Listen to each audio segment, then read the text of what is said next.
तो एक बार फिर से आपका स्वागत है हमारे एक और नए वीडियो में। तो इस वीडियो में हम एक बैकलाइट टेस्टर बनाएंगे जिससे आप छोटे से लेकर बड़े एलईडीज़ को चेक कर सकते हैं। वो भी मात्र दो चीज़ों की मदद से हम ये बैकलाइट टेस्टर बनाएंगे। तो ये मेरे हाथ में एक स्टेप अप मॉड्यूल है और ये 1K का रेजिस्टेंस। बस ये दो चीज़ की मदद से हम एक बैकलाइट टेस्टर, और अगर आप भी ये बैकलाइट टेस्टर बनाना चाहते हैं तो वीडियो को पूरा ज़रूर देखिएगा, और अगर चैनल पर नए होंगे तो चैनल को सब्सक्राइब और एक लाइक ज़रूर कीजिएगा। तो इस बैकलाइट टेस्टर को बनाने के लिए हम इसके आउटपुट पिन पे एक रेजिस्टेंस को सोल्ड कर देंगे। जो 1 किलो ओम्स का रेजिस्टेंस मैंने बताया था, वही 1K का रेजिस्टेंस मैं इसमें सोल्ड कर दूंगा। और इसके आउटपुट के प्लस में और जो इसका माइनस है वो कॉमन ही रहेगा। और इनपुट में हम इसमें लगभग 30 वोल्ट के लगभग में हम इसे अप कर देंगे, क्योंकि मेरे पास 12 वोल्ट का सप्लाई है और इसे हम कम से कम 19 वोल्ट पे कन्वर्ट करेंगे। और 19 वोल्ट पे कन्वर्ट करने के बाद हम किसी भी एलईडी को चेक कर पाएंगे, चाहे वो एमसीपीसीबी में हो, चाहे नॉर्मल एलईडी हो, या फिर स्ट्रिप एलईडी क्यों ना हो, हम हर एलईडी को चेक कर पाएंगे। और अगर आप ये बनाना चाहते हैं तो वीडियो को देखिएगा पूरी तरीके से। तो ये जो मेरे हाथ में है ये एक लीड है, और इसी लीड को मैं इसमें लगाऊंगा क्योंकि मेरे पास प्रोब नहीं है। अगर मेरे पास मल्टीमीटर का एक्स्ट्रा प्रोब होता तो मैं इसमें मल्टीमीटर का प्रोब का यूज करता, पर मैं इन पिंस का यूज कर रहा हूँ, एलिगेटर क्लिप्स का।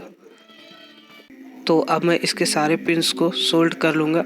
तो मैं अगर चाहता तो इसमें एक एलईडी बल्ब का भी यूज कर सकता था, पर मैं 12 वोल्ट का पावर सप्लाई का यूज कर रहा हूँ। और एलईडी बल्ब का पावर सप्लाई लगभग यही एलईडी ड्राइवर का 90 वोल्ट से लेकर 100 वोल्ट के बीच में होता है। पर मुझे उतनी ज़्यादा वोल्टेज की ज़रूरत, मतलब ऐसा बनाना नहीं, क्योंकि उसमें करंट लगने का ज़्यादा चांसेस रहता है। और एज अ सेफ्टी पर्पज़ मैं छोटे छोटे एलईडीज़ को ही चेक करता हूँ।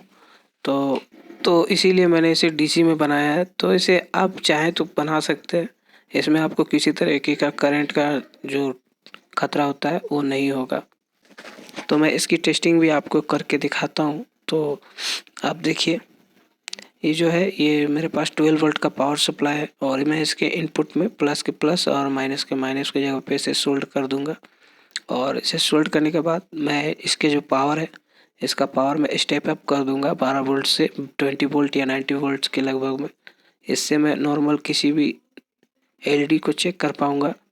तो देखिए, मैं आपको दिखाता हूँ कि इसे स्टेप अप करने के बाद हम कैसे यूज कर सकते हैं। इसके लिए आप डिजिटल मल्टीमीटर ले लीजिए और मल्टीमीटर को 20 वोल्ट डीसी पर सेट कर दीजिए। और 20 वोल्ट डीसी पे सेट करने के बाद इसमें एक पोटेंशियोमीटर है, उस पोटेंशियोमीटर को घुमाने पर अगर क्लॉकवाइज अगर आप घुमाते हैं तो इसमें वोल्टेज इंक्रीज होगा, और एंटी क्लॉकवाइज तो डिक्रीज होगा। तो देख सकते हैं 13 वोल्ट है और आउटपुट में भी 13 वोल्ट ही शो कर रहा है। ठीक है, तो अब मैं इसके पोटेंशियोमीटर को बढ़ाकर क्लॉकवाइज से एंटी क्लॉकवाइज घुमा रहा हूँ। तो देख रहे हैं वोल्टेज बढ़ता जा रहा है, और क्लॉकवाइज घुमाता तो मतलब क्लॉकवाइज घुमा रहा हूँ, आपको देखने में एंटी क्लॉकवाइज लग रहा होगा, पर ये क्लॉकवाइज ही घुमा रहा था मैं। और मैं इसके प्रोब्स को लगा के अब 90 वोल्ट 98.7 वोल्ट्स पे मैंने सेट कर दिया, और 200 वोल्ट पे मैंने मीटर को सेट किया है, क्योंकि 20 वोल्ट से ज़्यादा पर उसके बाद मीटर की सेटिंग को बदलना पड़ता है, क्योंकि शो करेगा नहीं 20 वोल्ट से ज़्यादा का जो वोल्टेज होता है।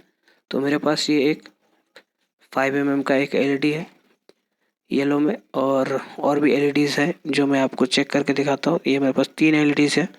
अब मैं इन तीनों एलईडीज़ को आपको एक एक करके टेस्ट करके दिखाता हूँ। तो आप किसी पिन में रखकर इसे चेक कर सकते हैं, ये ख़राब नहीं होगा।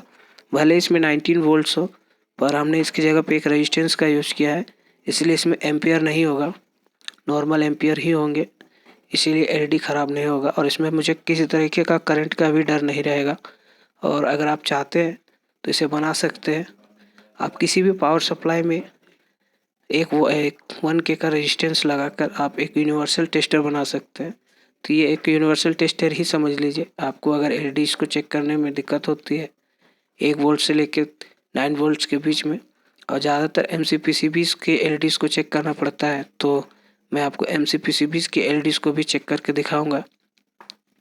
तो मैं इसके लिए 2 एमसीपीसीबी लूँगा, और 2 एमसीपीसीबी, एक 12 वाट का है और एक 9 वाट का। और ये दोनों एमसीपीसीबी मार्केट में आपको कहीं भी मिल जाएंगे, और इनमें कोई एक एलईडी शॉर्ट होने की वजह से एलईडी बंद हो जाता है। तो एलईडी बल्ब बंद हो जाने की वजह से हमें पता नहीं चलता। अगर हम इस एलईडी को रिप्लेस करें तो कितने वोल्ट पे रिप्लेस करें, तो इसमें हमें पता चल जाएगा कि कौन सा एलईडी फॉल्टी है और कौन सा नहीं। इसमें हम चाहें तो देख सकते हैं ये एक एलईडी जल रही है। और वैसे ही अगर ये सीरीज कनेक्शन होगा तो और भी एलईडीज जलेंगी।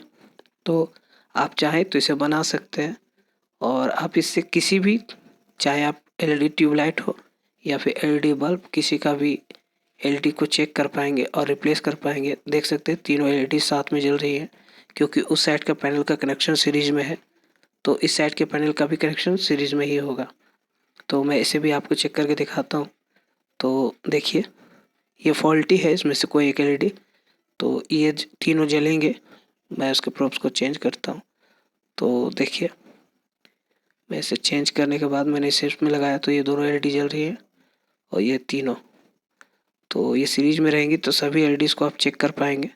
तो अगर आप चैनल पर नए हैं तो चैनल को जरूर सब्सक्राइब कीजिएगा और धन्यवाद। अगर